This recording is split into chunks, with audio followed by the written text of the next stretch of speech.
একটা নাস্তিক মানুষ যখন কিছুতে যত্ন করে তার মনের মধ্যে ঠাঁই দেন, তার সাথে নিজের অজান্তে সেখান থেকে জন্ম নেয় ভক্তি ও শ্রদ্ধা।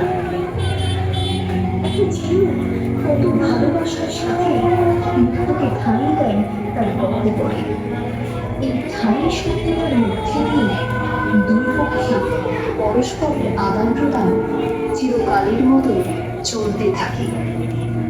অন্ধ, প্রতিবন্ধী, বধিরতায় ভুক্ত এবং তাই আমাদের সঙ্গীত সৃষ্টির মাধ্যমে পরিবর্তে আমরা চাই আমাদের শিল্প সত্তা ঠাঁই পাক তাদের মনে।